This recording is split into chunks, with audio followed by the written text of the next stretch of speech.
All right, guys. Of course, nothing wants to work here while I'm doing this stuff.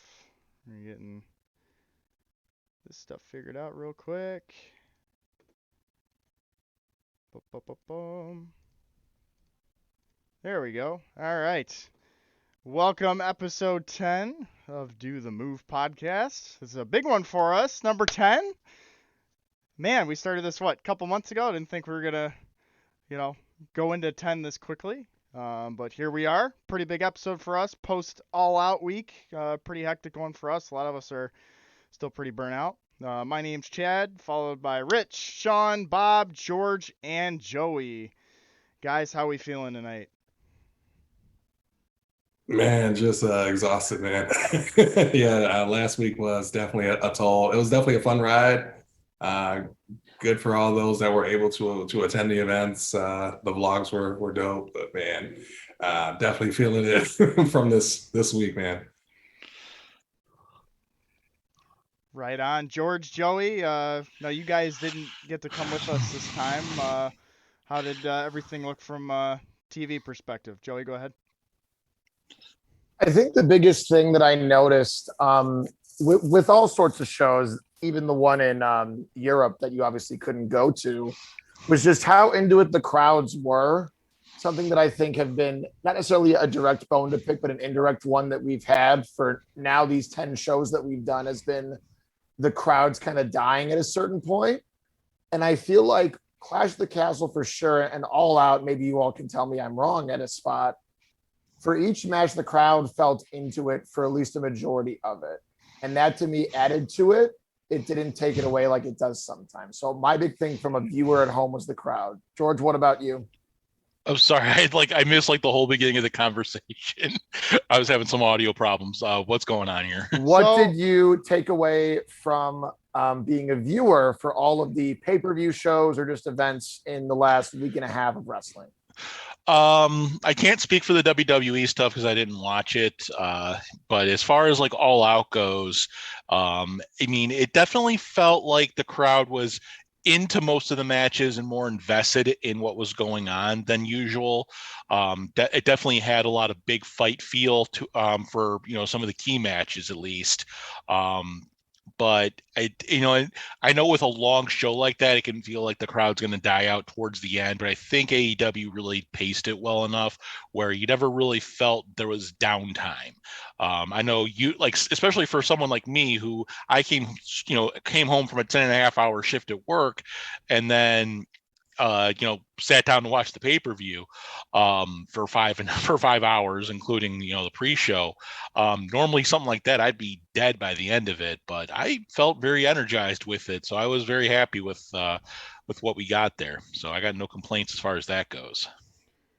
now I know we were not going to go into any of these shows in depth, but real quick, Joey and George, I just wanted your probably highlights of what you did get to see throughout the last week since you weren't there and were watching.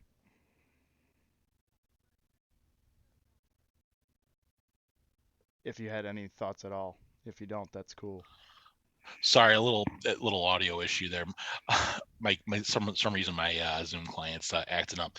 Um, I'm sorry. What was the question again now? Just was there any big highlights for you from what you got to see on TV? Obviously, your experience can be a lot different than ours since we were there at the show. Just anything real quick you wanted to bring up. Um, I mean, really, the biggest thing I can say is how over the crowd got for the acclaimed. That was definitely a I don't want to sound like I'm being cliche here, but the acclaimed have definitely arrived as a tag team. And it's nice to see them now becoming a main event team that they absolutely should be. And it was and props to Swerve and Keith Lee for knowing when to turn on the heel mode. And it looks like they're now going to really lean into it moving forward. So that's a good testament to how professional they are and where they're at as a tag team. So I'll definitely give that. Other than that, I mean, the only other thing I was kind of that I personally kind of popped for was Kip Sabian coming back. That was I wish he obviously it was going to be a difficult sell to have him win that. But it would have been interesting if nothing else. But it was good to see him back, especially after over a year of being on the shelf. So, but that's really all I got. I'll save some other thoughts for later. Perfect. All right, we appreciate it. Looks like Joey had stepped out here for a couple minutes. We're not going to review basically last week. We have released or are releasing about 3 to 5 vlogs from our point of view throughout the whole weekend. So we're gonna let you guys watch those. I think our All Out podcast, or I'm sorry, vlog should drop either tonight or tomorrow, if I'm not mistaken. It's going to be a long one. I think John had said it's about 47 minutes long. So we had a lot of fun tailgating. I got to collab with a group called the Drunk Bucks. We got to meet up with a lot of cool people. Mutual friends of friends here. With our members that do the move and so on and so forth. So really fun week. Hope you guys take the opportunity to watch some of that. I know some of it's very long, but some funny moments, some really classic moments. Definitely my highlight of the weekend was for sure Fan Fest and getting to meet Hangman, and we got to see some of our favorite wrestlers drop some promos on some of our buddies. So that made it even better. So we will quickly move into Raw from this week. We'll get into that. Try to be very brief. Definitely took some notes here, and I'll just try to read through them real quick. And if anybody wants to add anything, just stop me. So Monday the 5th, we finally see Dominic Mysterio turn heel against his dad. So we had some fallout from Clash at the Castle. Judgment Day attacked Rey Mysterio and Edge. We had a fatal 4-way tag team match to determine a new challenger against the Usos. We had New Day, Alpha Academy versus Los Lotharios and the Street Profits. And we had a comeback of Braun Strowman, and he whooped everybody's ass at that. So we had Braun come back, so it's interesting to see what to do with him. We had Raquel Rodriguez and Aaliyah defeat Nikki Ash and Doudrop to retain their titles. Kevin Owens defeated Austin Theory. We had Damage Control basically tell us they want a shot at the tag team championships. Bailey had brought up Bianca Belair in this, and Bianca actually interrupted them. Joey, go ahead. I just want to say condolences and potential RIP to Control Your Narrative. Now that Braun Strowman is no longer with that burgeoning company, I do wonder what EC3 with his roid belly is going to do now. But we'll see what happens. If you didn't see the clip of Braun returning, looks in great shape. However, and I don't know if this happened at all during his first run with the company, WWE, but when he was doing his sort of like train run around, he did slip and fall at one point, which I don't think he ever did before. He recovered really nicely, but that definitely was the one blemish on a pretty good return and back to form for a really good character, in my opinion, that they didn't do enough with or capitalize on as much. So happy Braun's back. Sorry for Control Your Narrative. Sounds like Triple H controlled the narrative or changed it for them. Moving on, we had Damian Priest defeat Rey Mysterio. Dominic actually prevented Rey from performing in 619 in this match, which contributed to Rey losing. And we had Bobby Lashley retaining the United States Championship against The Miz in a steel cage match, in which Dexter Lumis attacked Miz post-match. Any thoughts about Raw from this week, gentlemen? It's still 3 hours. Like, it's still a 3-hour show. I mean, I didn't really get to see like it's in entirety, but I did get to see clips from WWE. So seeing that Dominic Mysterio finally turned heel is an interesting dynamic, especially the way that Rhea Ripley was beating the crap out of him for like the past 4 or 5 weeks. And then, yeah, it's still a 3-hour show. Like the clip with Dexter Lumis looking up at the Miz during the steel cage match was definitely a great shot from there. But I mean, overall, Raw is Raw. It's still too long. They should cut it back to 2 hours. Go ahead, George. All I'm going to say about this is, so if and when Raw does a Halloween episode, Dexter Loomis is a dead ringer for Stone Cold Steve Austin. Just make it happen. Just because at this point it needs to happen. But yeah, I've seen that clip of him like popping out from under the ring. Whoever did the camera work on that deserves some credit because that looked interesting at least. But yeah, I can't take it seriously. I just can't. So again, I'm a detractor for WWE. It is what it is. All right, we'll move on to NXT from the 6th. Starting off the show, Gallus attacked Tyler Bate. Nikki Ash and Doudrop defeated Toxic Attraction. JD McDonough defeated Wes Lee. Miko Satomura defeated Roxanne Perez. Ricochet defeats Trick Williams. Axiom defeated Nathan Frazier in match 1 of a best of 3 series. And Tyler Bate and Braun Breaker defeated Mark Coffey. Joey George, go ahead. Looks like you may have raised first. Ignore me. I'm having some issues here with stuff. You lied. Joey, go ahead. No problem.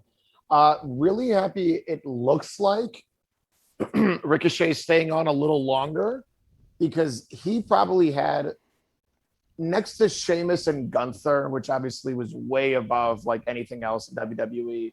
I thought Ricochet and Carmelo Hayes had the second best match of the weekend for WWE in their Worlds Collide match. So the fact that Ricochet's staying there, I hope he eventually develops what Apollo Crews has seemed to develop there more in terms of just a personality, a bit more of a swagger and just confidence, even though most people would argue it is a demotion. But to me, he's getting just as much, if not more, TV time. TV time is the currency here. So happy Ricochet staying along because he is going to be able, I think, to help and be helped by being in NXT.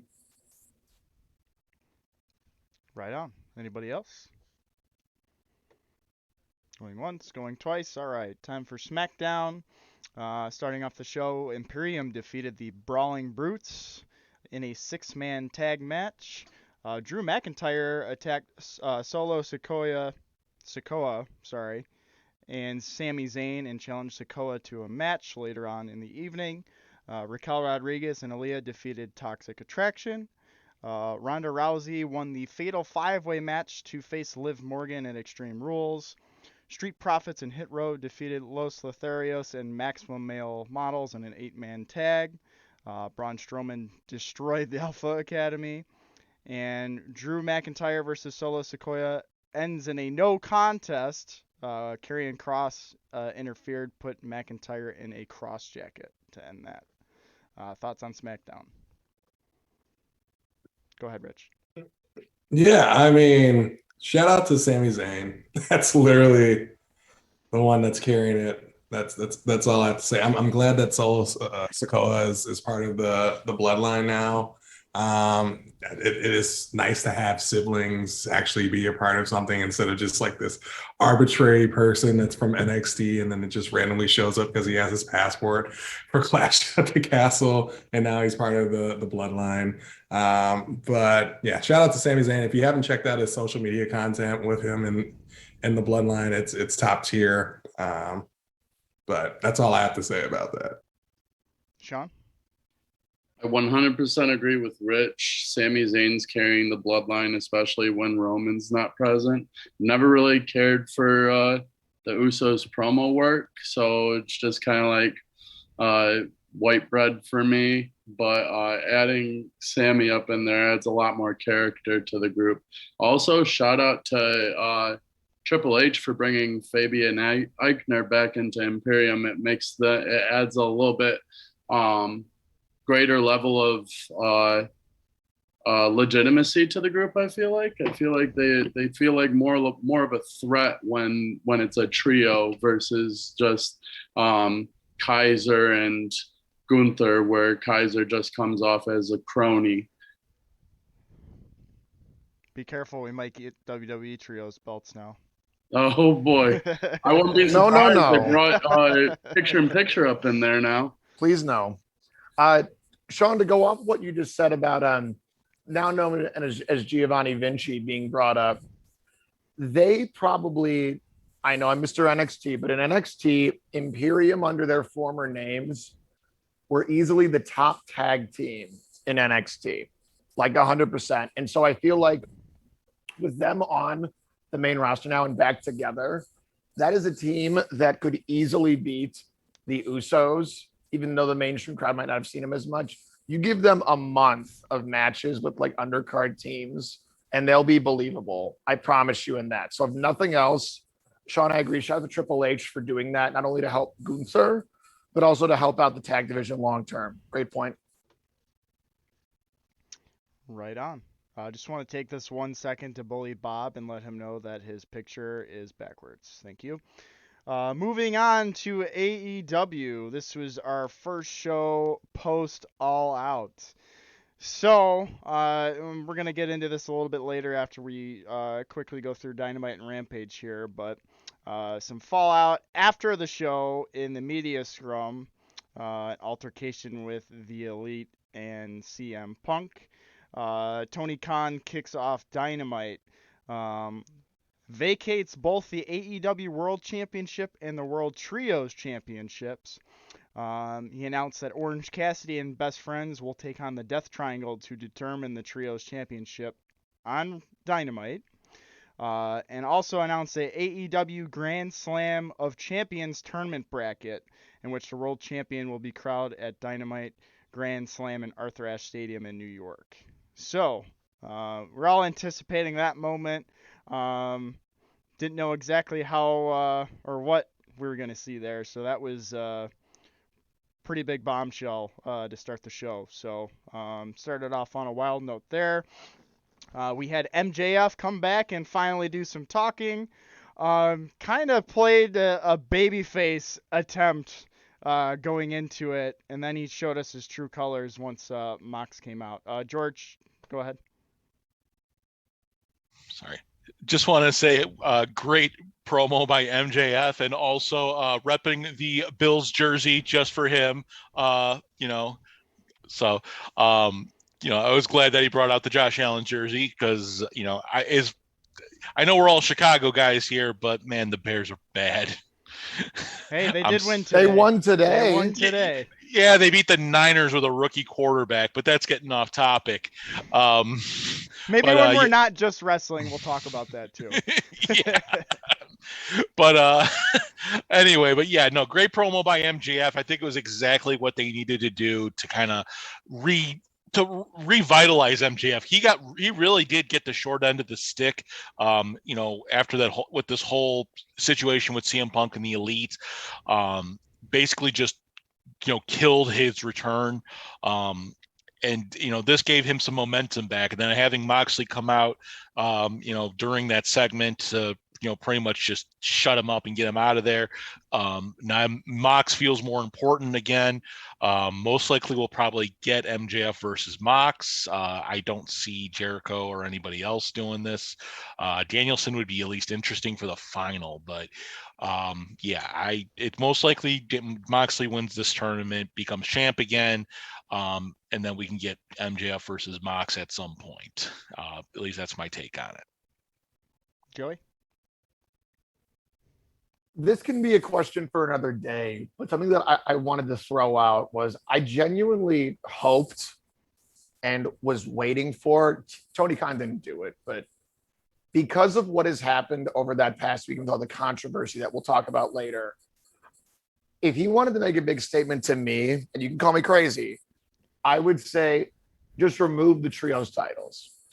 Remove them. We have been saying that it's been so about them. Chad, you agreed with me about the idea that they're champions, or the idea of them even being a thing. It doesn't make sense when you don't book your other champions that well.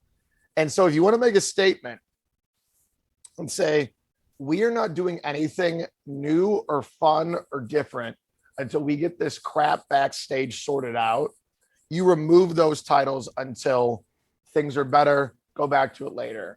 Because I don't know, I just don't. The fact that the first champions were stripped literally right after just has a terrible stain, I think, on those titles that I hope Pac can fix.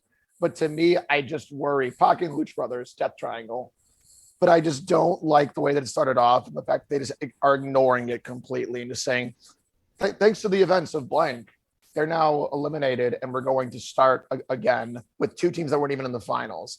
Rich, go ahead as you've digivolved into something else right now, it looks like. Go ahead, Rich. Well, I'm just letting you know that I'm Tony Khan, and I don't approve of anything that you have to say, Joseph. That AEW has a great product, and the trios belts were definitely near and dear to my heart. And I don't appreciate you for talking all of this frivolous charges that we have only allegations about. I am only doing what's best for business. We have a two-time champion in Pac, also known as Tupac. So all we have to do is know that Dynamite Tony is, Khan does not know hip hop like that, but continue. yeah, but I have billions of dollars, Joseph. So you can talk to me then. But Dynamite is still the number one rated wrestling show on TBS, and same with Rampage on TNT. Now you can continue. If you wanted to really be TK, you could have just said, I am not going to fucking put up with this bullshit, or whatever the fuck he said in the media scrum. That would have kept it off. But y'all are really competing for a bone to pick for me real quick here. We're spoiling the rest of the card. I haven't even gotten through it yet. Whoever the fuck's next. George, go ahead. Whatever you're going to add to this. I'm just going to say I got to disagree with Joe on this one. I think giving that hard reset to the trios titles, that to give them a chance to flourish, is the right call here. You're putting them on a dynamic team in the Death Triangle. You're making Pac a double champion in the process. So that's some history there, which is good. These are things that can lead to positive interactions down the line. And of course, now eventually the Elite will probably challenge for those titles. And let's face it, the Young Bucks and the Lucha Brothers always put on good matches against one another. Now you're adding Pac and Kenny Omega to that mix. That's a good match that we have to look forward to at some point. We haven't received word as to how long these suspensions are or what's going on. But again, once it all gets sorted out and we can get past this whole nonsense, there's a plethora of possibility, that we have to, brewing here. So that's my take. I think TK did the right thing here by diverting attention away from the problems and adding attention to a new thing that is good for the company. That's going to give other guys in this company a chance to shine and get some TV time. So again, good move by TK in my opinion. Sean? Honestly, I think that was probably his only option with what was left handed to him after what transpired. But I do kind of like the Death Triangle as trios, guys. We'll see what happens. I don't feel like they've really nailed it when it comes to trios divisions as to making like captivating division overall that actually looks legitimate and watch-worthy television on a weekly basis. Feel like it's just like a throw-in. Essentially, it was for the Elite, but we'll see what he does going forward with it. And also, it was probably, I think it was best decision start kicking off Dynamite with MJF. Helped dilute the attention of the crowd from what transpired to like what the main focus was supposed to be from the very beginning, which was his return. Look forward to the title run down the road. Not looking forward to Mox winning this all again.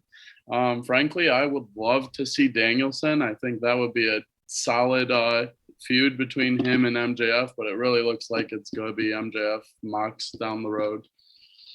But who knows? With Tony Khan, anything can happen, really. Rich, go ahead. And then we're going to... I just want you to continue on so that we can talk about Dynamite as a whole, because I know we've like done stops. So continue. I think Tony Khan like commandeered my thing. I don't know what happened. He's a billionaire, so he like, commandeered my equipment because he can do that. He's got spy robots and stuff. That's what WWE has, so he did the same thing. Continue. So during MJF's promo, Mox came out, interrupted him. A couple key things in this promo that I wanted to just briefly glance over is MJF bringing up more WWE references, working for the game, working somewhere else, yada yada yada, that kind of shit.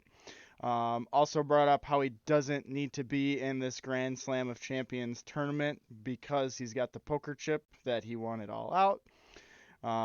Mox cut a pretty good promo during this on how the AEW title means something, and that he's going to have another shot at it, even though he was supposed to go on vacation, and then all this bullshit happened.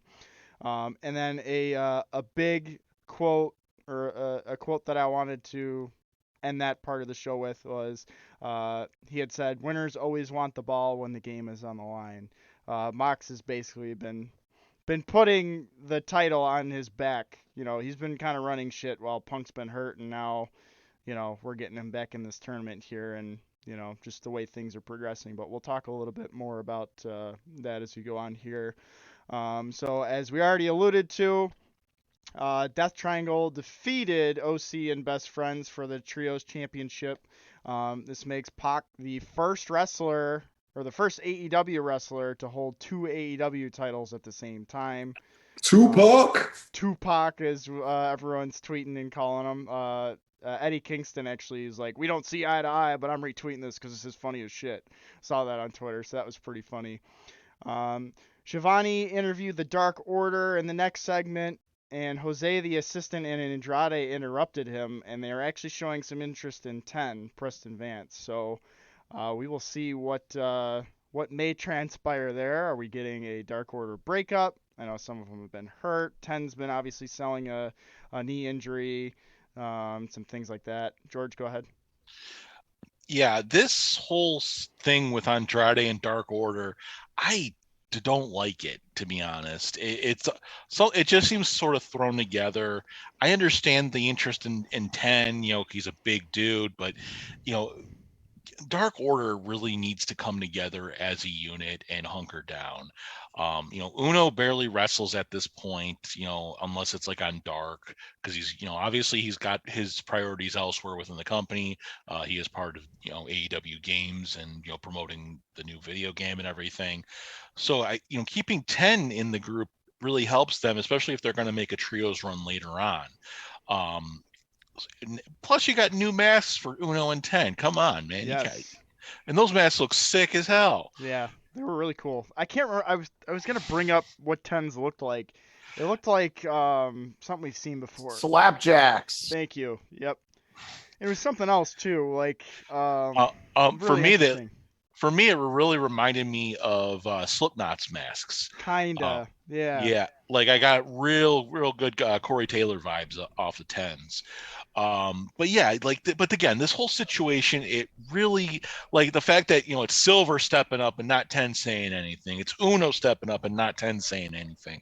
It's all leading to like this whole 10 is going to leave the group thing. And I really hope they don't do that. We need Dark Order, and they should have been the trios champs. It should have been Dark Order, damn it. Yeah. I was really disappointed in that. Really 10 and Evil Uno have been like their tag team, while Silvers, Reynolds, well, I guess Hangman filling in for 10 as well have been the trios guys. But yeah, that's how I felt as well, especially now that we have this whole shit show going on. Yeah. I felt like they should have gotten the opportunity to challenge, or at least be in this match, instead of OC and Best Friends, because they were in the championship match at All Out. Reynolds suffered a legitimate injury is the reason. Okay, that makes sense then. I know. Yeah. Was it a knee injury or something? They didn't specify exactly. They did just say he did injure himself during the trios match at All Outs. There was a lot of injuries at All Out, Yeah. whether it be in the ring or outside of the ring. But we'll hurt get feelings that. too. Yeah. Yeah, like hurt. Emotionality. Emotional damage. damage. What? Who would have thought that? But listen, if 10 is going to leave the group, re-sign Stu Grayson for F's sake. Yeah. It seems like that. I don't know what they're trying to do with the group, and it sucks because they're the last really remaining part of Brody Lee and everything like that. And they were fun. Yeah, they had their character change throughout their progression as a team, and they're more of a comedy act right now, or have been, I should say. But that All Out match proved that they can definitely compete. When it's all said and done, they've got some great talent in the ring, and hopefully they all get healed and they can get a shot at the trios belts, later down the line. But I'm in the same stance you are. I really wouldn't like to see them lose 10 because 10's really their muscle guy. I know we got Johnny Hungy, but 10's like their big beefy guy. Doesn't say much, and he is, I think, fairly green compared to the rest of the group, but he can get it done too. It's fun to watch him. So we'll see what happens next week if they do more on that. Yeah, -1 needs to come in and start busting heads. With the papers. -1's in school, so Yeah. I don't think that's what's It's not going to gonna happen. All right, moving on. Tony Storm took on Penelope Ford and retained the AEW Interim World Women's Championship. We had the Acclaimed come out, and they were quickly cut off by Swerve. And we are getting confirmation that it's going to be the Acclaimed versus Swerve in Our Glory 2. So that will be fun. As the crowd definitely showed. Yeah, scissor me, daddy ass. I bought that shirt. As the crowd proved at All Out, the Acclaimed are over. They are very over. They had a barn burner of a match that was in my opinion, match of the night at All Out. I think they definitely need to get the belts. I think just end of story. They need to push this Swerve heel turn on, and just break them off. So we'll see what happens in their rematch. Shivani also interviewed Jericho and JAS. Quote from Jericho on this after defeating Danielson: "I found the fountain of youth and I'm drinking it in, man." Because Jericho's really just kind of doing all sorts of crazy shit now. Bringing back old gimmicks, things like that. We are getting another match between Jericho and Danielson in the Grand Slam Tournament of Champions. We also have Sammy Guevara taking on Darby Allin on the Rampage show, which we'll review right after this. Wardlow defeated Tony Nese to retain the TNT Championship. He did cut a promo on how he's definitely not losing momentum like people are saying. It's still Wardlow's world. George? Sorry, I just want to touch on the Jericho thing really quick. If he's gonna start going back through all his old gimmicks, if he brings Y2J Chris Jericho, if he brings that to AEW, he is never gonna be welcome back to WWE. I think I said that during All Out. I'm like, dude, I just want to see Jericho with the fucking jacket again. Do they have Y2J trademarked? I Probably. believe so. He probably does it. Yeah, I was going to say that. Did. Break the walls. I think it was Jericho's first one of his first big matches in AEW during his entrance. They alluded to all of his old personas in which they had the jacket. It was like MJF actually played his song. It was MJF. Okay. I think they did buy the rights to, Tony Khan always buys music rights for everything. MJF did the countdown, but no, right. when they first started AEW, I forget what match it was. I'm like 99% sure they it was did against like Hangman? the face. Maybe it was against Hangman. They did the faces of Jericho, like where they flashed one version of him, the lights turned off, then another one came out, and they had the Y2J. So they've technically done it before. But that would be funny as fuck. I would totally mark the shit out for that because that's funny. The only thing is they couldn't get the original Y2J music that is owned by WWE. Yeah. But they can get the Seven Dust version because that's not. That'd be wild. And then finally, we had Danielson versus Hangman Adam Page in the Grand Slam of Champions tournament bracket. Hangman lost. You fucking laughing at me, fucking Mark. All right, MJF. I heard that was a pretty good match. I didn't get to see all of it because I was racing, so that sucked. But get Danielson moving on in the tournament. Stokely Hathaway was going to explain what happened at All Out, but he was interrupted. They were saying they were too close on time, and W. Morrissey big booted the fuck out of somebody apparently. I didn't get to see that. One thing I did want to add on the Morrissey deal is I was listening to Cornette's fucking podcast, and he's just shitting on him for his name for like 10 minutes. Like, who the fuck is W? Like, what kind of first name's W? Like, just wanted to point that out. Thought that was funny. I was going to say his real name, I believe, is William Morrissey, so that's where the W comes in. But I believe the William Morrissey is trademarked somehow. Of course it is. Of course it Yeah, is. but I think, it's not by him. I think it's trademarked by like Impact, if I'm not mistaken. Really, Joey? Yeah. Couldn't he be like Big Willie style then? Will Smith reference, Rich? You get it? You get it? Well, hey, Will Smith is in hot water right now. I don't think that's good. Yeah, for he's him. a heel. It works perfectly. No.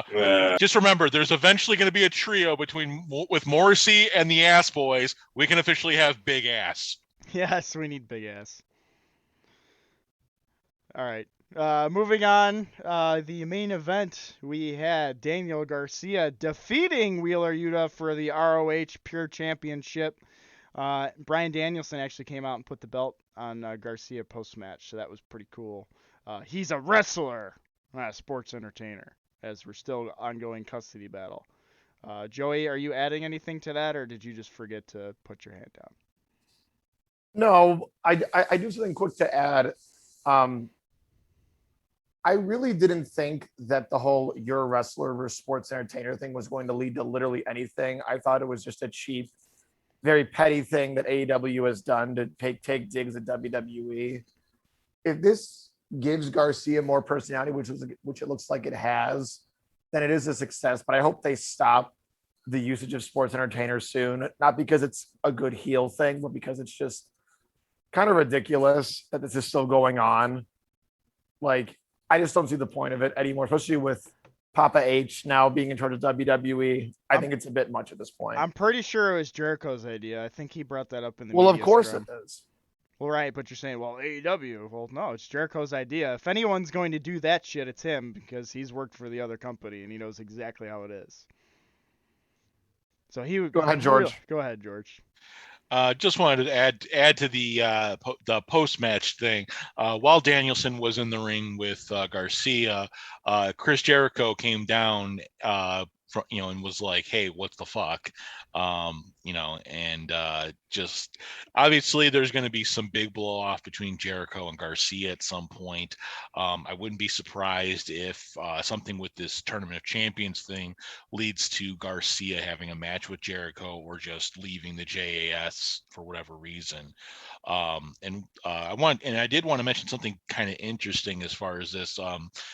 With William Regal on commentary mentioned he does not want Daniel Garcia in the Blackpool Combat Club simply because they need good opponents, which is an interesting take on that. I know a lot of people were like, they wanted Garcia to go to Blackpool Combat Club. And, this is a way to kind of, keep him out, but also keep him relevant. So he alluded to that previously as well. I think the first match that Garcia had against Wheeler.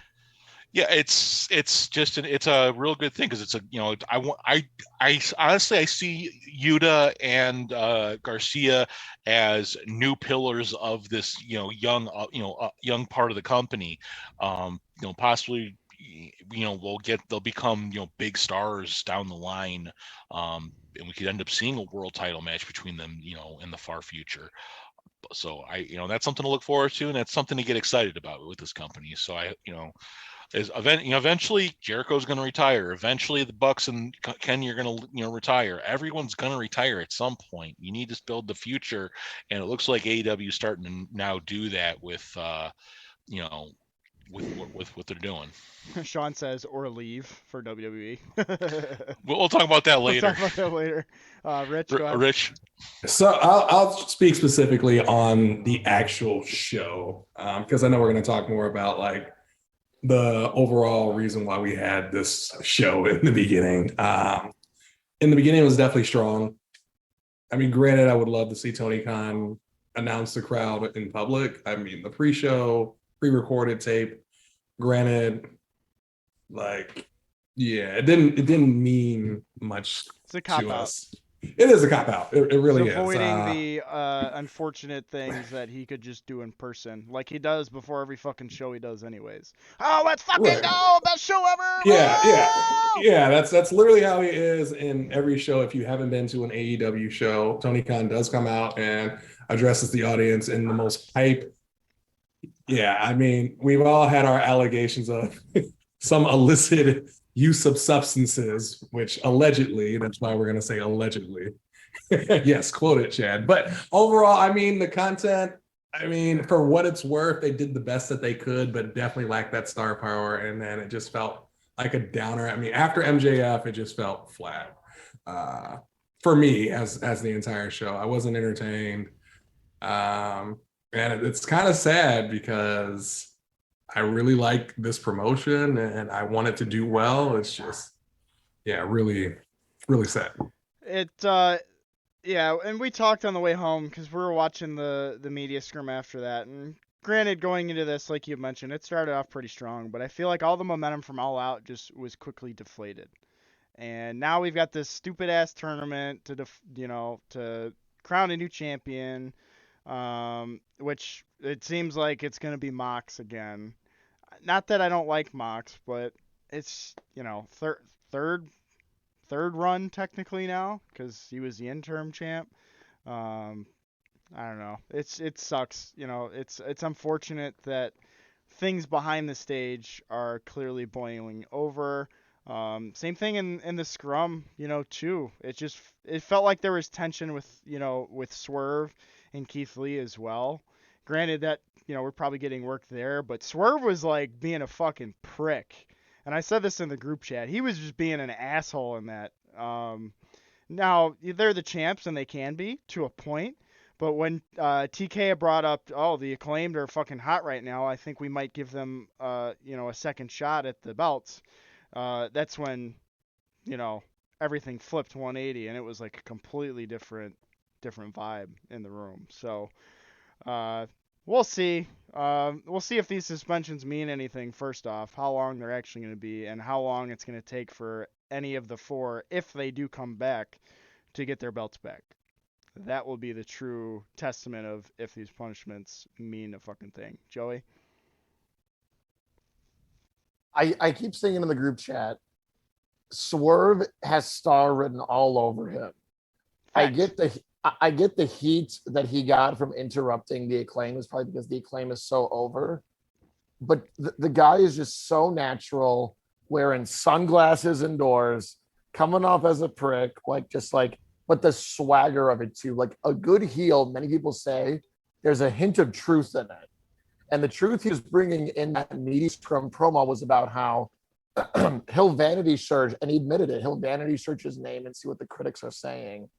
And Keith even said, like, yeah, dude sends this to me for motivation and just to really get under our skin as far as like people are doubting us. Don't you mean that he is beneath me? That's how Keith Lee talks. Yeah. Is he holding like a chalice like you were right there? Yes, that's so like that the is how he Hamlet. talks. The way he talks, yes. It literally sounds like he's Hamlet. part of Lord of the Rings. It literally sounds like he's part of Lord of the Rings. But to get back to Swerve though, like I really hope that when they do lose the belt at Grand Slam, that Swerve is catapulted by beating Keith Lee in whatever their match is. And then eventually, I know Chad, before we recorded, was saying that he'd rather have Hobbs be the one to beat Wardlow for the TNT belt. Give me Swerve. Give me Swerve all day. I think Swerve would be better suited for the World Championship, personally. I think he's got to get there for a bit first. I don't think he's mainstream enough when you've looked at how long it took Hangman to get the belt with organic crowd support. Mox had the background, Punk, Jericho, Omega. I feel like it might take him longer. That's why I'm saying TNT first. I want him to get the world belt eventually if he keeps going on this, because he has top heel potential. George, go ahead. I 100% agree with you about Swerve getting something, in terms of a singles run. I don't feel the world title is within his grasp yet. I think, TNT would definitely be the ceiling right now. Although I personally would love to see a program with him and Pac for the All Atlantic Championship. I think there's some potential there, especially because I have my own thoughts on the TNT Championship, which I'll save for our bone to pick. But yeah, I definitely want to see Swerve get away from Keith Lee. I think they need to get away from each other and have big singles runs individually. And hopefully that'll happen sooner than later. So, question here, and this is going to be off topic. Where do you put Keith Lee run wise if we do go singles? If Keith Lee goes singles, I believe he's just at the bottom of the main event scene, where he could be potentially tickling the balls of of getting that title. And if nothing else, then he would be a suitable TNT championship. He definitely has that personality. He has that presence. I could definitely see him doing that. Joe? I think he's going to be the new Lance Archer. Lance Archer is basically gone from the company doing a lot of Japan stuff, and Lance was kind of that interim feud. I don't want to say gatekeeper because he seemingly never won anything besides one New Japan US belt. But Archer was always a guy that they kind of leaned on for those placeholder feuds. I feel like Keith can be that guy. I know it's not the best spot, but it is a spot with consistent TV time. Well, considering Lance Archer is due back from Japan soon, I would love to see a feud brew between Lance Archer and Keith Lee. Just big meaty men slapping meat. I'll be damned. All right, we're gonna move on to Rampage real quick. So we had another part of the bracket in the Grand Slam of Champions tournament. Sammy Guevara defeats Darby Allin to move on, and I actually had the bracket pulled up. So we will have Danielson versus Jericho, and now we'll have Moxley versus Guevara, and then those two winners will go on to move to the Grand Slam championship. Samoa Joe versus Josh Woods is announced for next week, looks like, for the Ring of Honor TV Championship. We had Serena Deeb submit Madison Rayne with an ankle lock to win that match. Claudio defeated Dax Hardwood for the Ring of Honor World title. Thoughts on Rampage? Yeah, I'll take the hit here. First off, I'd love to start off with the fact that rest in peace, Sammy Guevara. You're getting dropped on your head next week. There is no chance he beats Moxley. Serena Deeb, I don't know what they're going to do with her at this point, but they need to do something with her. And the Dax Hartwood Claudio match was extremely good. Definitely showcased what Dax is capable of as a singles competitor, and Claudio really stood tall as a champion. It wasn't the best match, but definitely I'd say about a 4 out of 5 in my opinion. Rich? Yeah, I mean, with Rampage, it's always a throwaway. I really hate the content that is put on Rampage. It's like we're just going to throw it all together. I thought that Tony Khan was going to do a reset after All Out, but I guess meant like after All Out, I guess because of what happened in real life. But yeah, the Tournament of Champions didn't really mean anything. Sammy Guevara winning, great. Madison Reigns and Serena Deeb, you just throw a women's match on there. That's unfortunate. And then you even had like the baddies. You had Jade Cargill talk, and then they bleeped out shit because of the stuff like that. I mean, and then granted, the Hardwood versus Claudio match was a classic, but you already knew that Dax was going to lose because he's been in like 4 or 5 other singles matches, and he's only won against Cash, which you already know. It's a throwaway. It's unfortunate that Rampage is still abysmal. I think the ratings for that was 400,000, maybe less than that. That was watching on Friday. It's a bad time slot. I was not thrilled with All Elite Wrestling promotion this week. Rich, they literally cut the shit. Literally cut out shit. Like literally. cut the Tony, cut the shit. You stupid idiots. Yeah. But by the way, Jade is a phenomenal person meet in real life. Like great personality. Shout out to First Fam, 0608, all that. But yeah, that's all I have to say. Rampage was terrible. We can move on. All right, Mr. Bobby, we're gonna have you take over Impact this week. If you just want to go over the card, let us know what was hot, what wasn't. Go ahead. Absolutely, yeah. To start off the show, we had Bullet Club, Ace Austin and Chris Bay taking on Aussie Open. This is Aussie's first time in the Impact Zone, fellas. We got to see Aussie Open at GCW. You guys were there when Aussie was in Chicago, right? So you guys got to see him before I did. But the team, I'm happy that they're in Impact. They took the W with their double cradle slam that they do. I forget the name. If any of you guys know the name of the tag team finisher, but they got the W there. Next week, guys, we're in store for the good old Good Brothers taking on the Motor City Machine Guns. So we're in store for that for next week. The next match was Mickie James taking on Rochelle Rose. So right now with Mickie, she's doing like she lost to Chelsea Green, so she's kind of rebuilding herself back up. So she's gonna work her way from the bottom all the way back to the top, going after the Impact World Women's Champion. So Mickie got the W there. We got Kenny King taking on Yuya Umera. Umera? I'm really bad at pronouncing these names, but Yuya Uemura. Thank you, George. Hey, it was nice seeing him out there. The relationship between Impact and New Japan, I love it, especially since Access carries New Japan right after Impact. So there is some correlation between the two companies. He got the victory here with the cross body. Again, happy to see him. A quick plug to Joe Doring, guys. If you guys have heard, his cancer has came back, and he has a T-shirt on Impact website right now. And I suggest everybody to go ahead and get it because all the money goes to the proceeds or to him, and then it really helps out. Good old Joe, man. Hopefully he gets better. Yeah, good one. Moving on. Speaking about Joe, his team beat Violent by Design. So now that he's out of the picture, they're kind of in the limbo. But on Impact, they did a video package. It was like a cinematic video package, and it was great.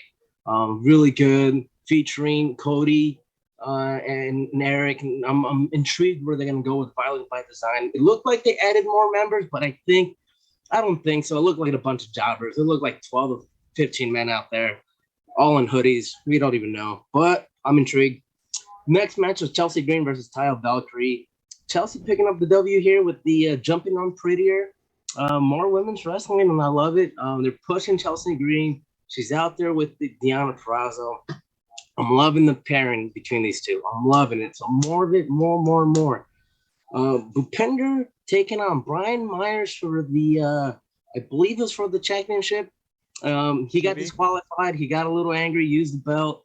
But I believe next week or at the pay-per-view at Victory Road, we're getting a ladder match between the two men.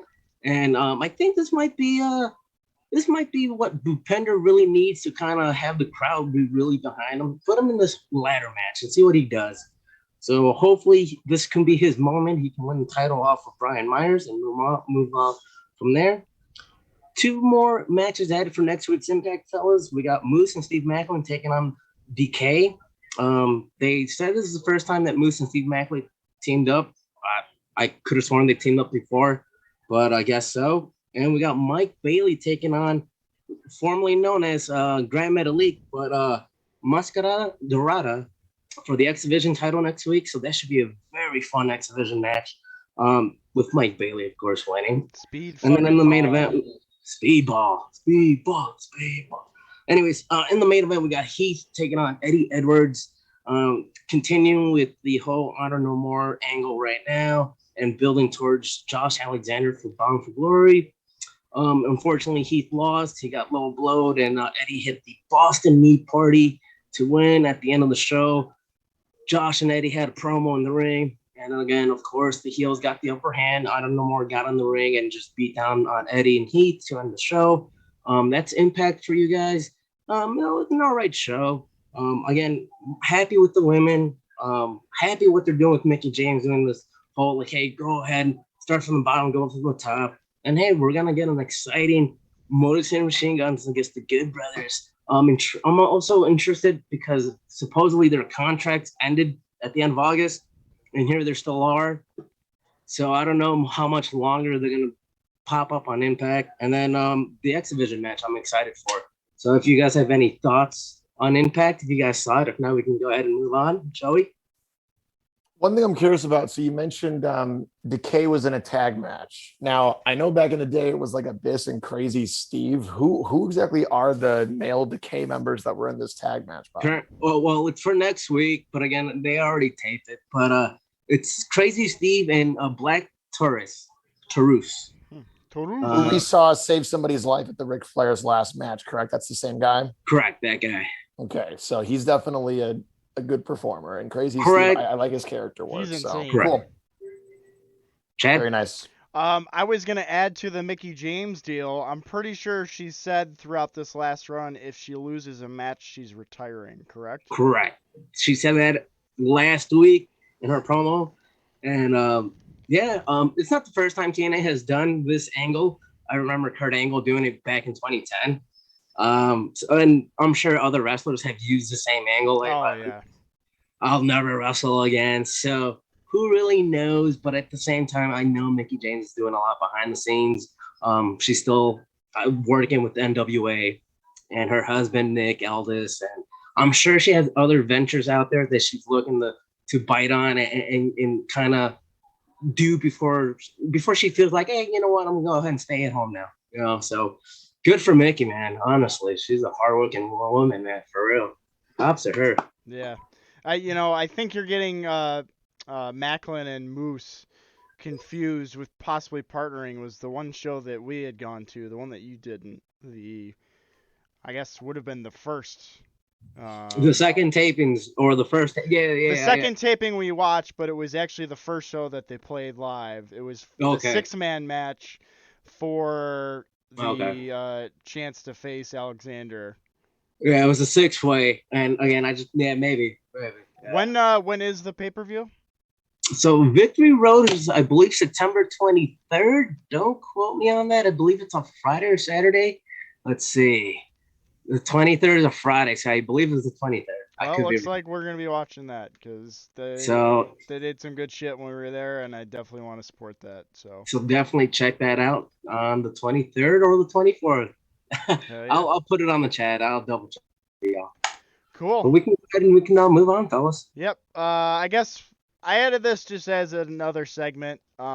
Just basically kind of going over the Punk versus Elite saga here that we've seen all this backlash about on social media, and because of that, we've got the World Championship bracket. We've got new trios champs now. So basically a whole lot of heat revolving around CM Punk. One, his post all out media scrum comments on Hangman and the EVPs, and just basically blowing up about Colt Cabana. Pretty shocking to hear. When we were driving home, from All Out, I had people messaging me like, yo, Punk's fucking freaking out, dude. And I'm like, what are you talking about? And we went back and watched it afterwards. It was insane. Honestly, felt very unprompted. He called on one of the media members basically right off the bat as he walked in and just started spewing shit out about Colt Cabana. Basically, his from what we've seen on social media at least, or what's been shown, Punk's upset because he's heard that the EVPs, aka the Young Bucks, have been telling the media and dirt sheets that he's the reason why Colt Cabana is not on the AEW roster anymore. He mentioned Hangman as an empty-headed fuck for going into business for himself in his promo before their world title match at Full Gear. Whole lots of crazy backstory shit to this. Way blown out of proportion in my opinion, at least certain elements of it. And I actually read that Meltzer had said that Punk had actually planned some of this. He had warned somebody in the media to pay a close attention to the media scrum or something along those lines. But George, looks like you're the first one to raise your hand. Tell me some more.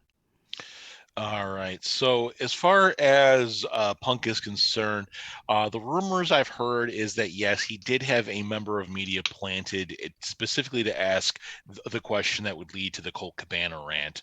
From what I've seen, a lot of people feel that this is not a on the spot rant. This was a rehearsed thing. And if that's true, that's just you know unprofessionalism by Punk. All the whatever the backstage brawl aside, this definitely reeked of crybaby whiny shit. And if you got a problem, the unwritten rule in wrestling is you handle it backstage. You don't make it, a media thing. Punk did the complete opposite of that. And he knows, and the reason is simple. He knows he'll get attention for it. He knows that, everybody will be talking about it. It'll keep him in the spotlight. It'll give him leverage. And, once he gets if what I'm hearing is true, a lot of the locker room feels that Punk and Ace Steel, his friend, if they're not gone after this, it would be a huge shock. They don't. A lot of the locker room feels that Punk does not just wants out the door and just needs to go. And if he does go, the question then becomes where would he go? I don't think WWE would take him back, especially with how critical he was of Hunter throughout his career in WWE. Obviously, ROH is now a thing for Tony Khan. If he's looking for a wrestling payday, the only options left would be possibly the NWA, who might take him just because. Impact, who I don't know if they'd want to deal with him, and then New Japan, who they probably would take him on name alone, but would probably not be a permanent a thing. If anything, I could see Punk going back into retirement and just doing whatever. But this whole situation with Punk is. I don't get it, to be honest. I think something's wrong with Punk as far as his mental state, as far as his professionalism. Something isn't right, and eventually it's going to come to a head. Rich, go ahead. I am on the record for saying I didn't know what the hype was for CM Punk, and everyone can vouch for me that I never got the hype. I know he was a great promo, but after that, I was like, all right, what else does he do? But it's definitely really unfortunate that we're seeing the birth of a dark side of the ring come to life. With Punk going into business for himself, what Meltzer had stated in his critiques, his review, if that is true, that is prima donna and Punk, and just there is a way to go about it. The only thing that's really unfortunate is Tony Khan not intervening. I know he was very uncomfortable in the scrum. You can see his face on the scrum, like, oh my gosh, what do I do? You are the freaking boss of this organization. You could have said, like, all right, enough of this, enough is enough. We're gonna postpone the medium scrum. Sorry for any inconvenience. And you could have done that. We can do this at a later time. We can do this tomorrow. Cooler heads prevail, but unfortunately, Tony Khan, and that's my bone to pick for the, and I'll go into more about that, but it really got out of hand, especially for how long it's been. It's really unfortunate that a year ago, like literally a year ago, CM Punk was stating that he wanted to work with the young talent. So elevating all the young talent that was in the back. The only people that he truly elevated was MJF, in my opinion. And then during this media scrum, he says he's working with children. So what is it? You can't, it's like you have your cake and eat it too. And he's like, shout out to Mindy's Bakery. If you have seen Mindy's Bakery reviews, those are the funniest thing of all time. I was going to bring that up. Yeah, but shout out to Mindy's Bakery for your reviews because, oh my gosh, that's hilarious. Explain this Mindy's Bakery thing. I missed this at some point. During the whole thing, Posed on Monday and Tuesdays. During the whole thing, the whole media scrum, he was sitting there eating muffins or pastries or whatever it was, and they were from this Mindy's Bakery, and he name dropped them during the scrum. He's like, oh, they're the best, blah, blah, and he's just fucking eating and drinking whatever seltzer he was drinking, like, during the whole time. Like, Yeah. I'm not gonna say no professionalism. He just wrestled. I get it, but like not your like presser that I would expect someone to walk into and like act like during it. So it was very very bizarre just from the start. Yeah, the whole thing did seem extremely childish to me, but yeah. Okay, well, thanks for explaining that bakery thing. I'm like, what? Yeah, so that's all I have to say about the scrum. I don't know whose hand was first. I think Sean. Yeah, Sean enjoyed. Just go ahead. So I am clearly in the minority on the Punk front. I feel like, yes, it was handled unprofessionally. Yes, it shouldn't have been brought to the attention of the media, but I think it was only brought to the attention of the media because Tony Khan was not doing anything about it. Because granted, this has been an issue for the past few months between him and the Elite. He's just been out of the picture with that foot injury. And meanwhile, you saw all the tabloids going around about CM Punk is getting Colt Cabana fired, this and that. So I feel like Punk had probably brought it behind closed doors to the attention of Tony Khan multiple times. Tony Khan saying, I'll handle it, doesn't handle it because the Elite is his little buddies and this and that. So he doesn't want to hurt their feelings because they didn't, the 2024, don't want them to go. So like, I feel like Punk saw this as like, well, if you're not going to do anything about it, I'm going to make you do something about it. So he puts it on blast for the world to see. Whether he gets fired or not, I don't know. Personally, I feel like if he goes, it's going to lose their product right now. Where it currently stands, I feel like it's going to lose a level of legitimacy with regards to the television ratings and this and that. And frankly, with how adamant Triple H's regime is on making it known that we're going to come at you, much like you've been trying to come at us for the past couple of years, I don't think Tony can afford to lose Punk at this moment in name alone. Maybe 2 years down the road, okay. But right now, I feel like Tony needs all hands on deck. So frankly, I feel like keep them suspended for a period of time. Let this blow over, handle it behind the scenes. And frankly, Punk's out for several months anyways. Let him come back next summer and do a program or two with someone. But right now, just let the pandemonium happen and all that about what happens. And Tony Khan's doing it right, the legal way, with like not name dropping anyone, not saying Kenny's name, not saying Nick or Matt's name, Punk's name, all that stuff. Try and deliver the best possible storylines that he can possibly present to the audience and let us forget about it all. Bobby, I think you wanted to add on to Sean, so I'll let you go in front of me if you just want to add on to what he said. No, absolutely. I just want to, Sean, I absolutely agree with a lot of you that you said on the chat and even right now. I just want to go ahead. I've been seeing the clip where, Punk said, oh, I want to work with all the young talent and this and that. And then a year later, I just want to go ahead and write that. I wrote down the matches that he worked with all the young talents in the 1 year that he was there. He took on Darby, all right? Somebody that a lot of us didn't know. I don't know who the fuck Darby was until AEW, right? He took on Hobbs a week later. Took on Daniel Garcia. Took on Matt Sydal, which is kind of like an indie favorite for us, like Matt Sydal and CM Punk. Yeah. Evan Bourne, bro. Evan Bourne, yeah.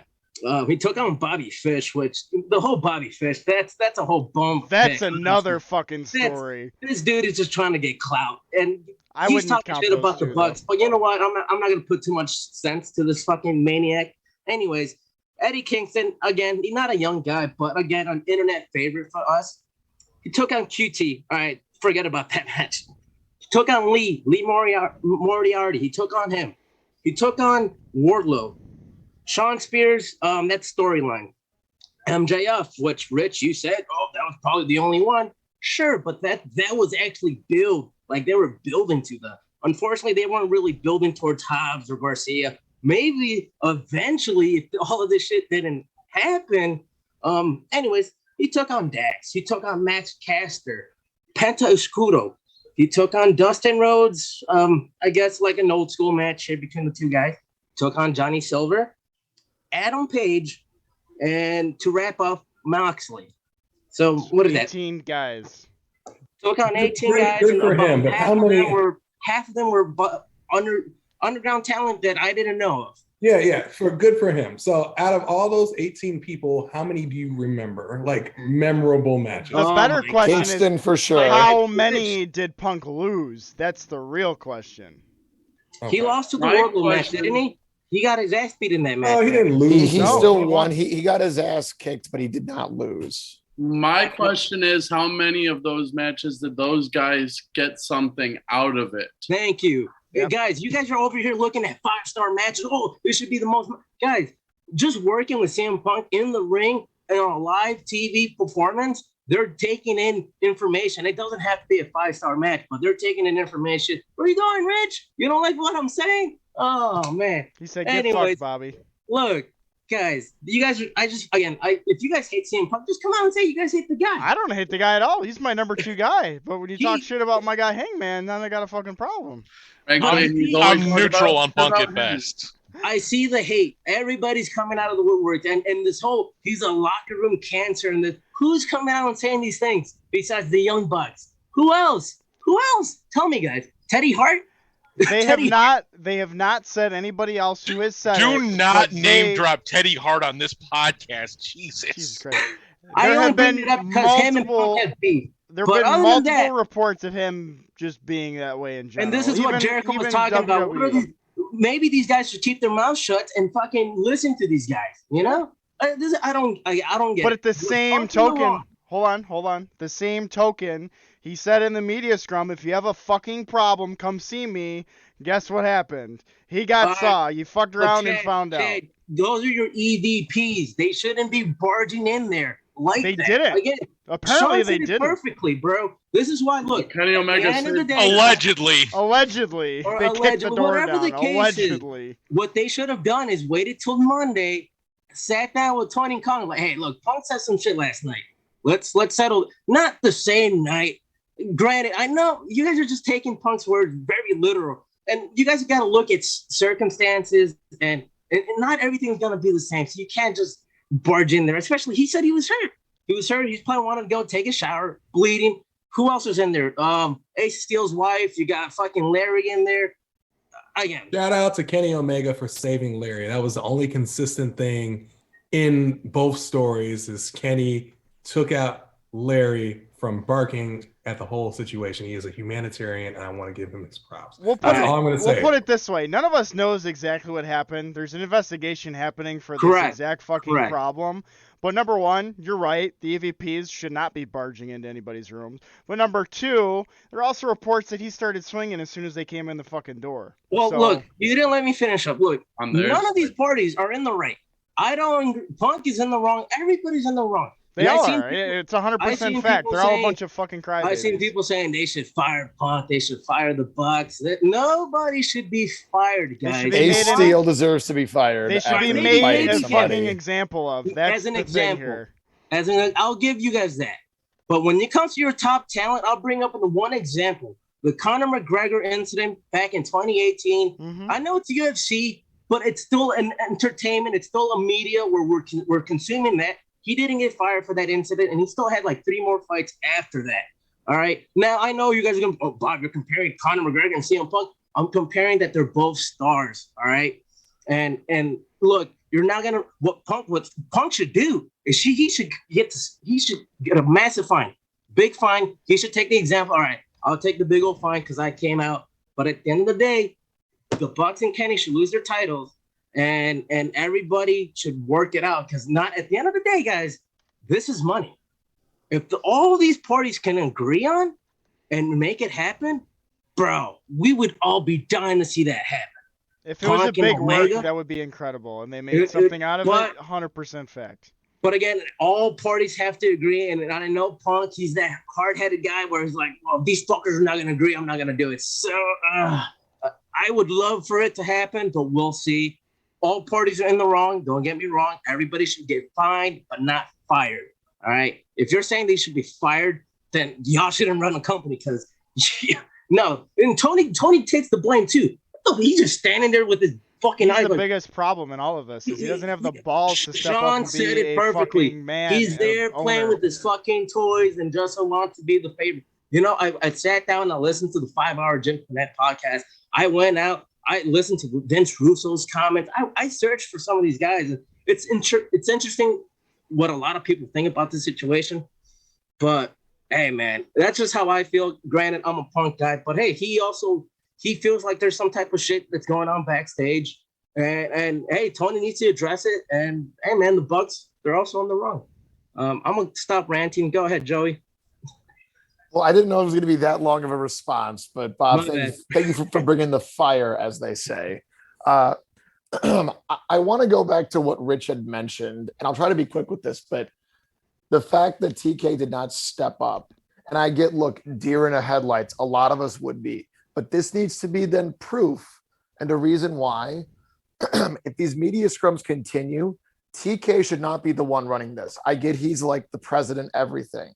You need to get somebody in there that is respected and that will be able to step in when things get out of hand, or like when interviewers ask these weird questions about like calling an audible when Keith Lee and Swerve are sitting right there. That was a slap in the face of them when that person asked that question. Like, I was like, dude, you can't be allowed to come back in here if you have no respect like that. So my options are have William Regal help run this, have Dustin Rhodes help run this, or if you want to throw in another person potentially, have a Christopher Daniels who's supposed to be like the head of talent relations. This is literally talent relations with them answering these public questions. So to me, you have one of those three people help with this, and TK needs to be off of these, because if you don't want to be the bad guy, then you need to have a Jim Ross able to do that and take those blows. I agree, Sean. Thank you. Arn Anderson. He hasn't been around as much, to be fair.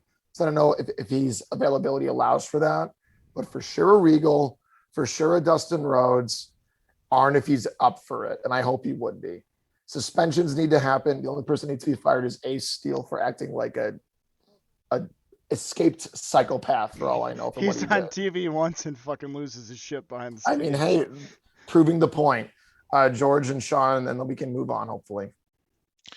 Yeah, I just want to touch on something, that's been obviously kind of getting brought up here. The whole Colt Cabana thing, from what I understand, this is well before the media scrum and the Punk thing, is they were going to let go of Colt Cabana, but then the locker room took up for him. It had nothing to do with Punk. This is before Punk had even come in. So the fact is he's on borrowed time at this point. And then they found a place for him with the ROH stuff, so hopefully when that comes to a head, he'll just float over to that. Now, as far as the whole, everybody's saying that because of Punk, Colt Cabana is getting fired, and apparently Punk is blaming, the EVPs and Tony Khan for that. There are people who said this long before any of this, BS that's been going on. A lot of people were saying that was the situation. And, and once that gets out, people are just going to talk and it's just going to blow up.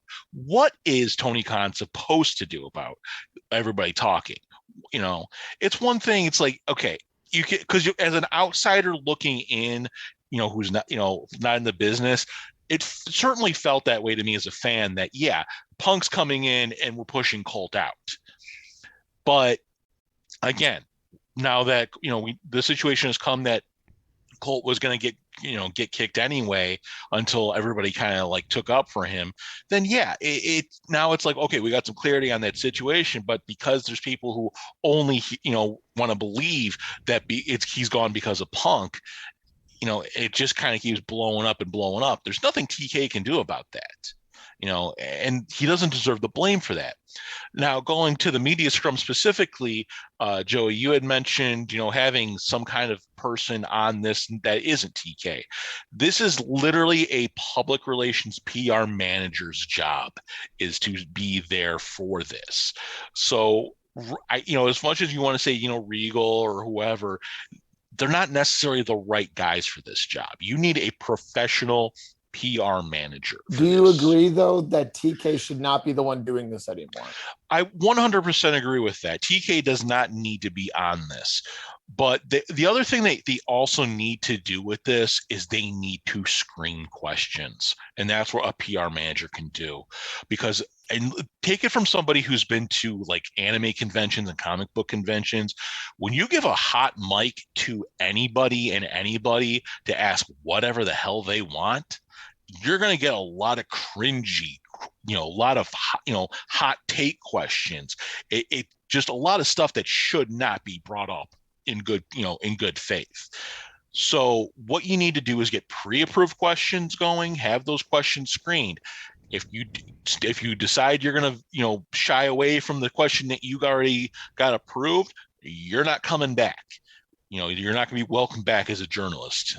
And that's, again, you need a professional PR manager to come in and do that. I'm sure that they have one somewhere. I'm sure there's one that works for the Jaguars or whatever the hell his football company is. You get somebody who knows how to handle this shit. I understand why they do the media scrum too, because they're trying to, it's kind of like what New Japan does with their big events, and just trying to get the wrestlers to get more out there and set up the next thing, set up the next big feud. But you can't do this. This isn't the right way.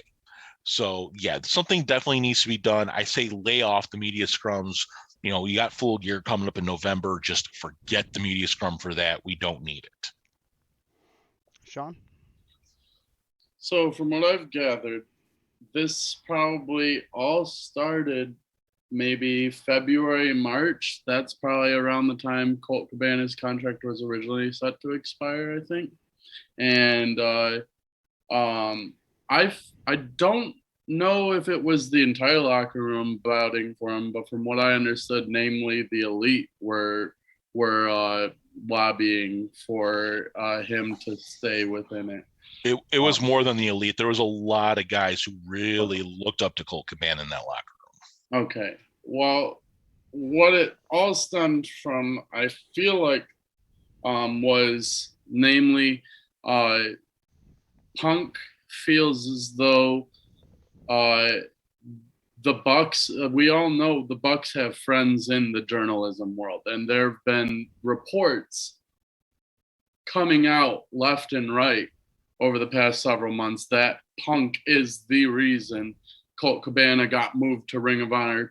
Punk is the reason Colt Cabana was going to get axed from AEW, when in reality it was just going to be a part of the talent cuts that Tony Khan was planning for people that he wasn't giving it, that really weren't doing anything for him other than collecting a paycheck.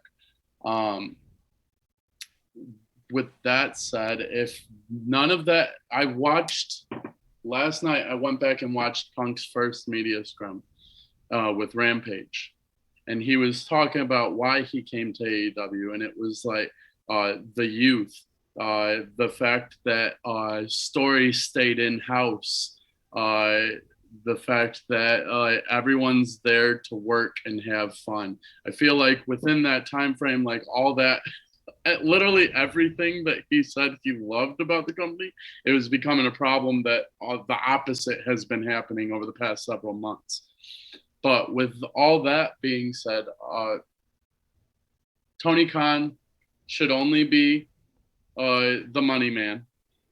He doesn't need to be a general manager. He doesn't need to be a booker. He doesn't need to handle the media scrums. He has the money to afford people who are equipped for those positions.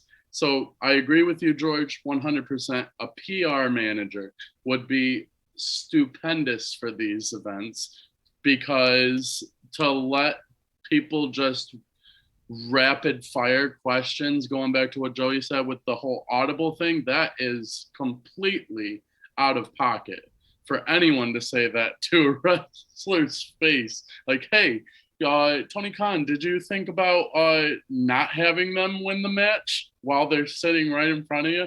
And Tony Khan's like, I'm not answering that. So then they doubled down on the out-of-pocket question and said, okay, I'll turn it to Swerve and Keith Lee. Do you think you shouldn't have won the match? What do you expect them to say? But PR manager, and then suspensions to all involved, as well as fines. Probably a bigger fine on Punk, and maybe no fine on the Elite, but rather the stripping of their EVP titles, because they clearly want to act like one of the boys when they should be held to a higher standard when they're carrying that title. So strip them of the EVPs and give it to people like an Arn, like a JR, like a Regal or a Shivani or stuff like that. And then on top of that, get someone to book the damn shows, because Tony Khan clearly looks like it's getting out of hand for himself. Bobby? Cool. Sean, I absolutely agreed. Great research. By the way, do you guys mention Dave Meltzer and Brian Alvarez and these buffoons? But somebody Not yet, we haven't, Bob. we haven't. Could have sworn I heard Sean. Well, anyways, I'll bring it up. No, well, we haven't. Look, these two buffoons and the other guy. What's the other guy's name that he brought up in the beginning? Nick Hausman. Nick Hausman. Yeah, these fucking goons. So somebody on in the Solid Monster page. Credit to Derek Rose. I know, right? But he broke it down on the page, and now I'll send it to you guys in the chat. But absolutely agree with what he said.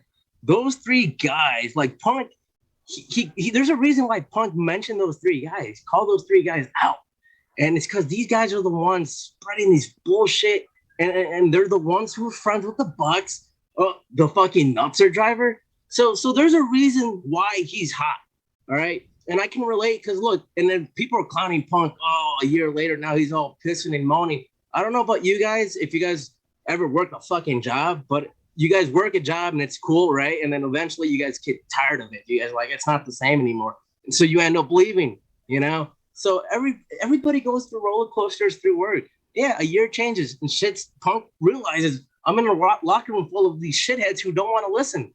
So why the fuck? Like, yeah, he's going to speak his mind. Now, again, I'm not condoning with everything he said. Like, yeah, no, the whole bank account with Colt, I just felt like that was a low blow. And I'm like, dude, come on. Like, who fucking cares, you know? But other than that, you know, I'll say that. You know, those three men are buffoons. The dirt sheets should just keep their mouth shut, all right? And let us enjoy wrestling, because honestly, a lot of it's being spoiled by them. You know, we're over here, we see something that they tweet out or somebody puts out, and then now we're spreading it. And then at the end of the day, it's all false information. Granted, there is truth to some of the reports that they put out, but at the end of the day, I feel like they really hinder our business, or not the wrestling business. You know, they really hurt it with all these dirt sheets and all this drama. You know, high school drama is what I look at it. That's my 2 cents. We can move on, because yeah, fuck that. All right, next segment, Chef's Kiss, gonna play the video, don't talk.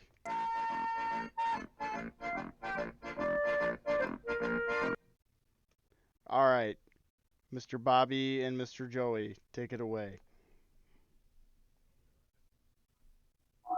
Boom. All right, everybody, Chef's Kiss. Joey, what was your Chef's Kiss from the week? So something that hasn't come up yet in talking about AEW this week has been the usage of music. And one thing that really stuck out to me this week regarding music was the fact that my boy, one of my favorites, Wardlow, got his old music back. TK, we know, can be a bit overly happy or excited about changing people's themes for really no reason. I guess sometimes it works, people think, sometimes it doesn't. Wardlow was a theme that I loved. Just the basic of, you know, this is war over and over again, and then some other conversations. It fit him. The new metal song they gave him was okay, but I felt like getting the theme back and he just had some sort of swagger walking to the ring this week. So I like to think that he requested this, or just it gave him that extra oomph. So shout out to TK for getting an old theme back, and hopefully realizing that I don't always have to do this for everybody, because it feels like it happens a lot. Like very few, if any, guys besides maybe Jericho or Omega, maybe the Bucks, that have been with the company for multiple years have had the same theme. I guess MJF too, but his is like stock music for a reason, so he can take it anywhere he wants. Bobby, any comments on the theme changes or going backwards before yours, which goes to WWE, I believe? I absolutely agree with you, Joey. I do like his OG theme, and I'm glad that it's back. It was funny to see him say, "Play, where's my music?" before he went out there. But yeah, no, good to see Warlord have his music back. Fuck yeah. He and his erection too. I'm digging where they're going with them again. But for my chef's kiss of the week, it actually was on Raw. We all got to see Braun Strowman, but before we got to see Braun, there was a fatal four-way #1 contenders match, and right when the match started, I believe the New Day started it off. We're like, what the New Day? And they did something that I have never seen before, but they pinned each other. Oh, yes, I forgot about that. and then all the other teams were like, oh, shit. They came in and broke it up. But I've never seen that before, and it was great, because they were able to use the rules. Hey, anybody can be in the ring or whatever the fuck. And that was great. It got a pop out of me for sure. Rich? Now finish up your main chorus. Oh, okay, yeah, okay. And then for our combo, Joey, we're going back to AEW, and we're going to talk about the rappers on AEW, right? Yeah, the rappers and hip hop artists. In my opinion, they went 2 for 3 this past week. I don't remember the guy's name that sang Danielson's theme. West Side Guns. For Danielson? For Danielson was Taylor Elliott. I was gonna say, yeah, Taylor Elliott. Oh, that's a singer. I thought you meant Daniel I don't know. Garcia. I just don't know if he really did. Like, he tried, but I don't know if Danielson really needed that per se. Whereas for the case of the rappers of West Side Gun and Bob, who was the other person that came out this past week? Action Bronson with Hook. Yes, they both, I thought, added a lot, especially to a guy like Garcia, who his biggest knock against him is that he can be kind of bland on the mic in his personality.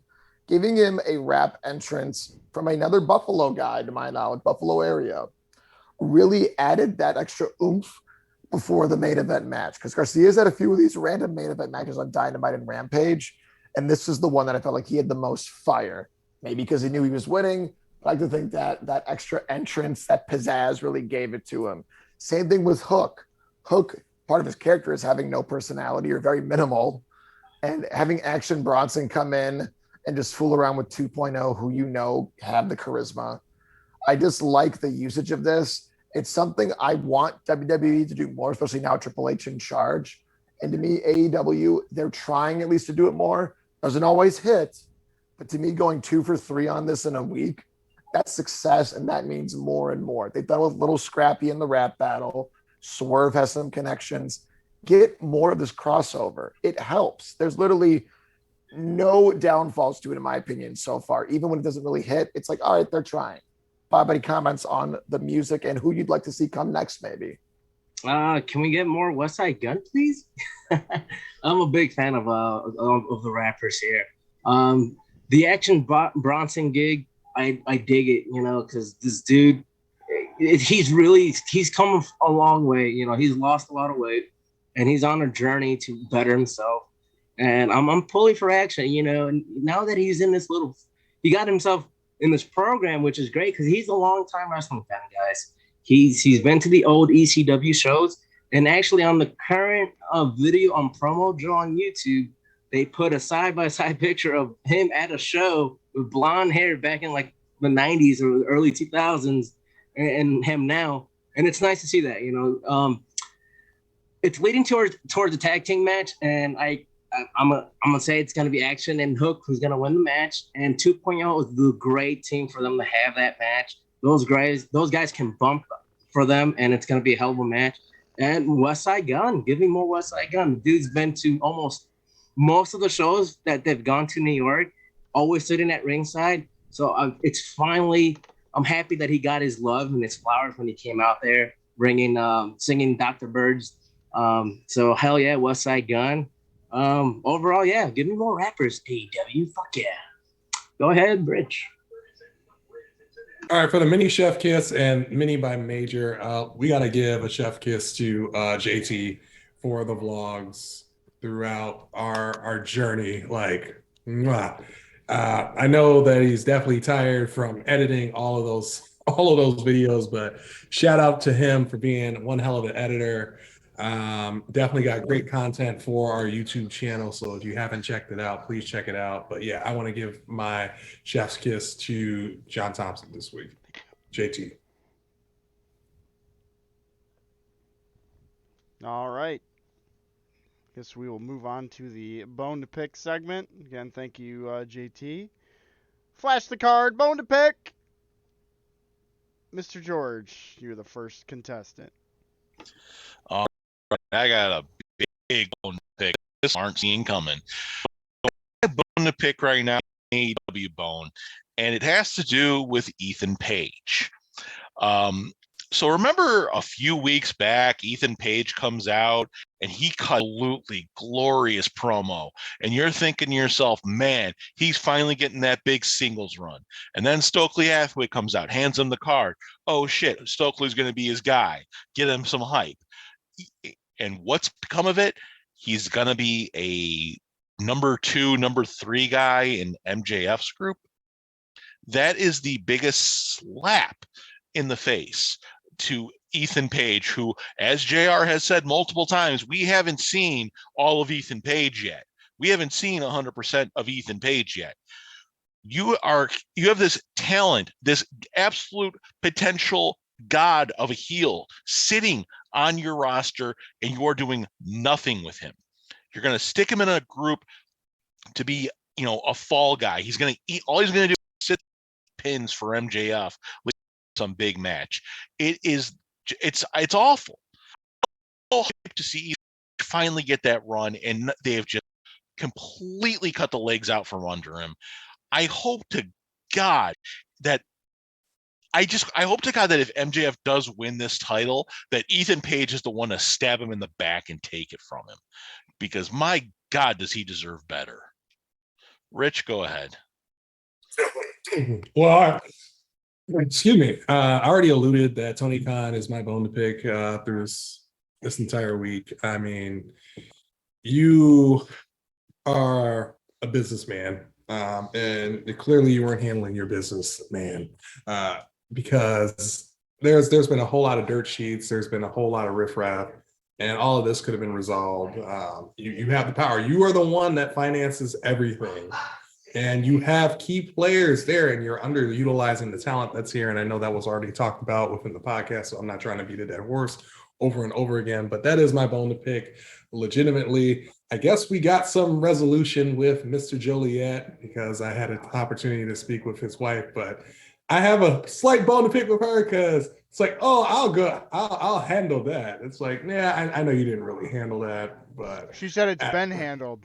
Oh, it's been handled. And for reference to new people or people who haven't heard who Mr. Joliet is, who's Mr. Joliet and who is his wife, and how did you talk to her, Rich? Mr. Joliet is Juice Robinson. He's part of New Japan Pro Wrestling, and then I had an opportunity to speak with his wife, Tony, at the Sean.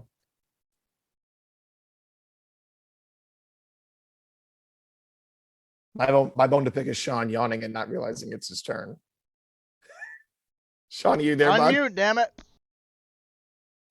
Sorry. My bone to pick is myself for not paying attention, but also to build on a little bit what George said, my bone to pick is not with AEW or how Ethan Page necessarily is handled, how the booking for that entire thing was handled.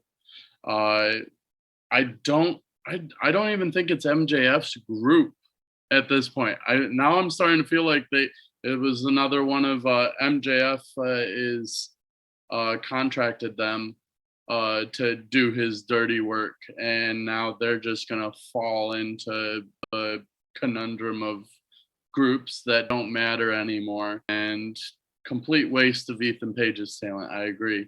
Honestly, at this point, he should be just relegated to a singles competitor and just let him flourish, let him blossom, because having him in a group just dilutes what he can do for the brand, because he could potentially be money for them too. Another bone to pick is with Brian, who's not here. Brian should have tailgated with us, but would rather sit in line for 3 hours waiting. Mega loss.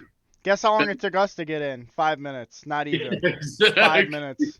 Exactly. So what the hell was the point of that, Brian? Same time. We made it in the same time as them, actually. Right, Bobby? We met you guys as soon as you Hey, walked look, guys, I'm gonna defend Brian here. There's this dude traffic out there on the sidewalk on the side of the building for like 25 minutes. We're like, how the fuck are we not doing? in. Well, look, he said he did I. God damn, go sign chat, all right? So we were able to push up a little bit. Assholes out there directing us, you know? Like, fuck, man. Shit. Anyways. Defensive. We're just trying to get the group together, bro. That's all. You guys don't want to hang out with it, just we had fun with the drunk bucks. Yeah, the drunk bucks were a lot of fun. My third and final bone to pick is with Travis.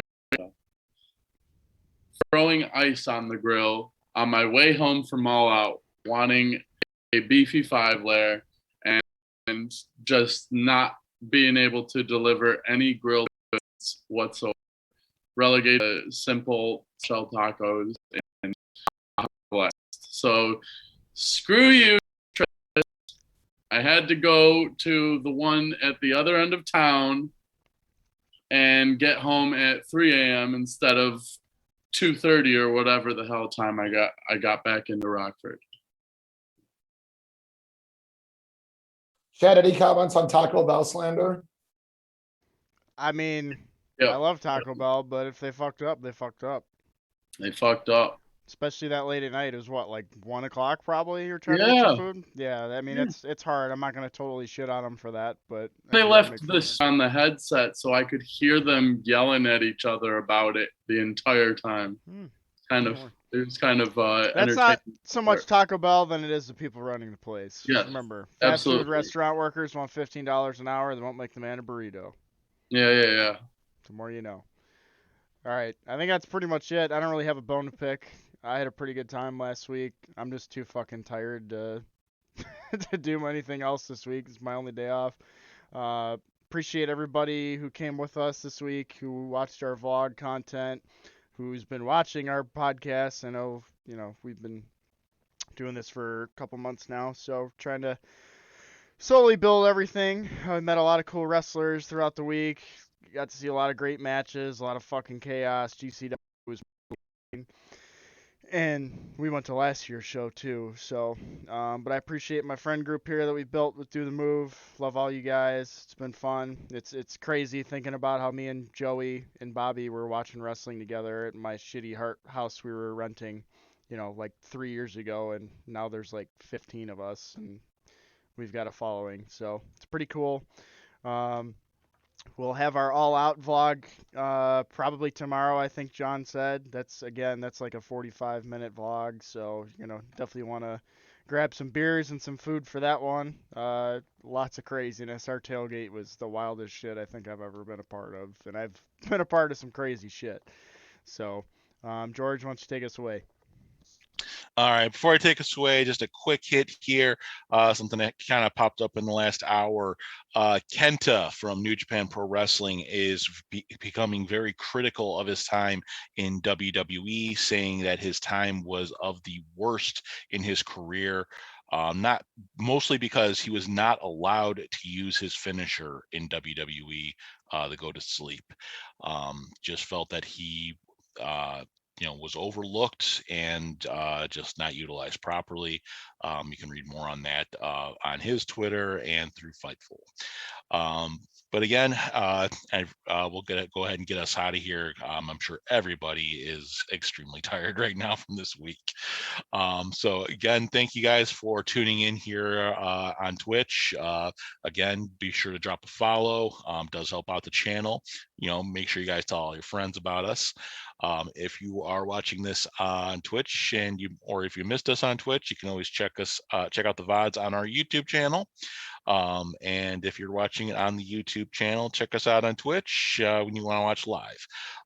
If you want to see all the wonderful VODs and video vlogs and all that good stuff from the All Out weekend, definitely check out the YouTube channel for that. Check out our socials. We'll leave links in the description on the YouTube stuff. And is our merch link on the YouTube videos, Chad?